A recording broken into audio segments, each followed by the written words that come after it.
Hello everyone, welcome to my channel. Today, I have the distinct honor of introducing someone who has not only shaped policy but also shaped public discourse. Please welcome Shahid Siddiqui Sahab, a former MP and a highly respected Urdu journalist. आज हम एक ऐसी शख्सियत को खराज अकीदत पेश करने के लिए जमा हुए हैं। सही मानों में बुनियाद रखी कि जो पूरी दुनिया की आंखों में आंखें डालकर आगे बढ़ने का हौसला और हिम्मत रखता।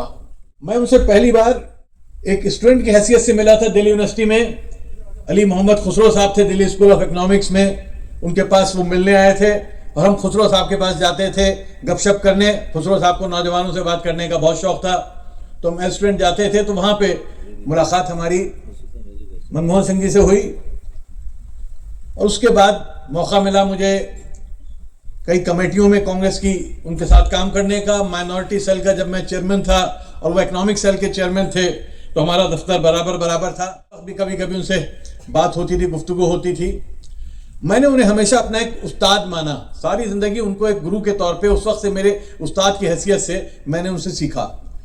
और सबसे बड़ी जो उनकी खूबसूरत चीज़ थी कि उनमें ज़रा सी भी रत्ती बराबर जो है वो एरोगेंस नहीं थी। उनके अंदर जितनी नज़ाकत और शराफत मैंने देखी दुनिया में आज तक किसी सियासतदान के अंदर मैंने नहीं देखी। हम्बल थे, टोटली जो एक हम्बल इंसान होता है वो थे। क्योंकि उनकी अजमत, सिर्फ मैं उनको अजीम इसलिए नहीं मानता कि वो हिंदुस्तान के वज़ीर आज़म बने। मैं उनकी अजमत जो थी वो एक इकोनॉमिस्ट की हैसियत से, उससे बढ़कर एक हिंदुस्तान का प्रतीक थे, वो हिंदुस्तान की पहचान थे। क्योंकि जिस उनकी जो ख़ास तौर पे एक उर्दू वाला हूँ मैं, तो मैं उनकी इज्जत इसलिए बहुत करता हूँ कि शायद कोई दूसरा वज़ीर आज़म ऐसा नहीं हुआ जो इतनी उम्दा उर्दू पे दस्तरस रखता था, उर्दू पे इतनी उनकी पकड़ थी, उर्दू के इतने अशार याद थे। और पचौरी जी ज़्यादा बेहतर जानते होंगे, तकरीरें भी उर्दू में ही लिखते थे। तो अगर जब उन पर रिसर्च कोई करेगा जैसा इन्होंने कहा, तो उनकी जो उर्दू दानी थी उसके ऊपर एक रिसर्च होना चाहिए और उसके ऊपर भी एक किताब तैयार होनी चाहिए। तो ये मनमोहन सिंह जी का ये एक ख़ास पहलू था। उनका जो रवैया था वो सही मानों में जो एक ईमानदार हिंदुस्तानी का होना चाहिए। मैं समझता हूं कि अगर पंडित नेहरू और मौलाना आज़ाद और महात्मा गांधी की अगर पूरी एक तस्वीर कहीं मिलती थी तो मनमोहन सिंह जी के शख्सियत में मिलती थी। ये उनके अंदर हमें नजर आया है। मैं एज ए इकोनॉमिस्ट भी उनकी बहुत इज्जत करता हूं और मैंने फैसला ये किया कि हमने नई दुनिया फाउंडेशन हमारी है, उससे हम मीडिया अवार्ड्स का हमने सिलसिला शुरू किया है। कुलदीप नैयर साहब के नाम से हमने एक अवार्ड देने का फैसला किया। इंग्लिश मीडिया को प्रभाष जोशी जी के नाम से, हिंदी मीडिया को श्याम बेनेगल जी के नाम से, विजुअल मीडिया को, इस तरह से मुख्तलिफ हमने अवार्ड्स उसमें रखे हैं। तो मैं आज इस बात को भी आपको बताना चाहता हूं कि अगले साल से हमने जो एक फाइनेंशियल जो मीडिया होता है, जो इकोनॉमिक मीडिया होता है, उसको एक अवार्ड देने का फैसला किया है और वो मनमोहन सिंह जी के नाम से हम अवार्ड हर साल दिया करेंगे। क्योंकि उन्होंने जितना एनकरेज किया यहाँ पे अंडरस्टैंडिंग को, इकोनॉमी की, एज ए इकोनॉमिस्ट और एज ए टीचर।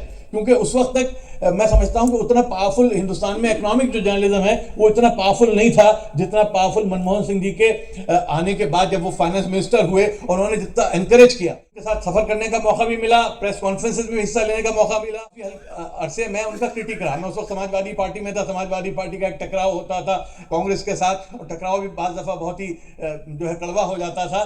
तो उसमें लेकिन उनकी तरफ से उनकी मुस्कुराहट में कभी कोई इतनी सी भी, उनकी निगाहों में ज़रा सी भी एक मुझे झलक नहीं मिली कि जहाँ नाराज़गी की झलक हो और जहाँ उनके अंदर ये हो कि तुम क्या कह रहे हो। हमें खुद एहसास था कि जो हम कह रहे हैं वो गलत है, जो हम, और आज वो ज़्यादा एहसास है। लेकिन उस वक्त की सियासत होती है, सियासत के अपने मसाइल होते हैं।